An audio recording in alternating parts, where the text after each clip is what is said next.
उधर चीन में कोरोना वायरस का कहर कम होने का नाम नहीं ले रहा। चीन की राजधानी बीजिंग के बाद शंघाई के अस्पतालों से भी डराने वाली तस्वीरें सामने आने लगी।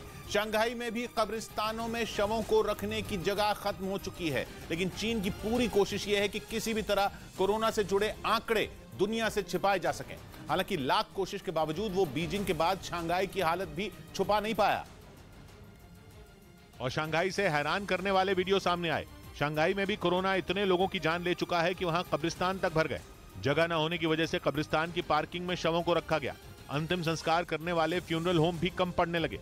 अंतिम संस्कार के लिए वेटिंग इतनी लंबी है कि लोगों को 6 से 10 दिन तक इंतजार करना पड़ रहा है। ऊपर से कुछ नए नियम भी थोप दिए गए। लोगों से एक एफिडेविट देने को कहा गया जिसमें मरीज की मौत की वजह कोरोना को न बताया गया हो।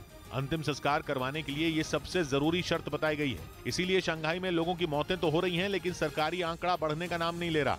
मतलब ये कि चीन ने आंकड़ों को साफ रखने के पूरे इंतजाम कर लिए। शंघाई में चीन के झूठ की पोल खोलने वाली एक और खबर सामने आई। पता चला कि चीन के शंघाई में कुछ शमशान घाटों में भर्तियां निकाली गई हैं, वो भी ऐसे लोगों की जो फौरन नौकरी ज्वाइन कर सकते हैं। इसके अलावा शर्तें रखी गई कि केवल वही लोग नौकरी के लिए आवेदन करें जिन्हें शवों को उठाने में कोई परेशानी न हो। इसके अलावा उन लोगों को नौकरी में प्राथमिकता दी जाएगी जो पहले कोरोना पॉजिटिव हो चुके हों लेकिन अब ठीक हों। मतलब यह कि शंघाई के शमशानों में काम करने वाले लोगों की भारी किल्लत है और इसीलिए वो फौरन बड़ी संख्या में कर्मचारियों की भर्ती करने पर मजबूर है।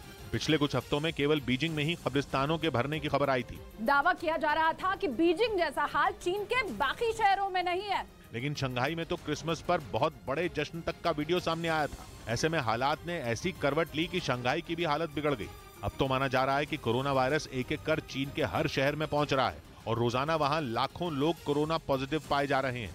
दावा यह है कि अब दक्षिणी और पूर्वी चीन के ज्यादातर बड़े शहरों में कोरोना वायरस का विस्फोट हो चुका है, लेकिन यह हालात पूरे चीन के होने का अनुमान है। खबर है कि चीन के नेशनल हेल्थ कमीशन की एक मीटिंग में कोरोना से जुड़े कुछ आंकड़े रखे गए जिन्हें कभी सार्वजनिक नहीं किया गया, लेकिन बाद में उन आंकड़ों से जुड़े दस्तावेज सोशल मीडिया पर लीक हो गए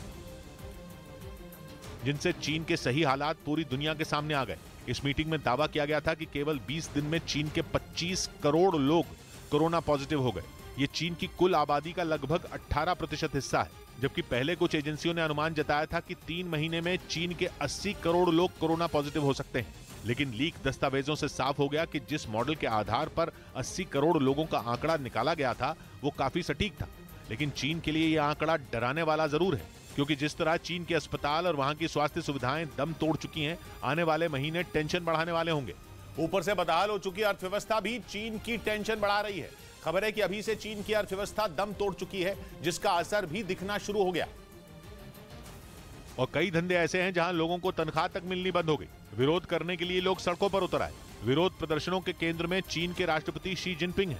लोगों का आरोप है कि शी जिनपिंग की खराब नीतियों के कारण लोगों के लिए घर चलाना मुश्किल हो गया। बैंक फॉर इंटरनेशनल सेटलमेंट्स की एक रिपोर्ट में दावा किया गया कि चीन में नॉन फाइनेंशियल सेक्टर पर कर्ज 51,87,000 करोड़ डॉलर यानी 4,000 लाख करोड़ रुपए से भी ज्यादा हो गया। ये चीन की कुल जीडीपी से लगभग 3 गुना ज्यादा बड़ा आंकड़ा है। इतना कर्ज चीन पर 1995 के बाद से पहले कभी नहीं हुआ था। उससे भी बड़ी मुसीबत सामाजिक सुरक्षा पर खर्च बनेगा।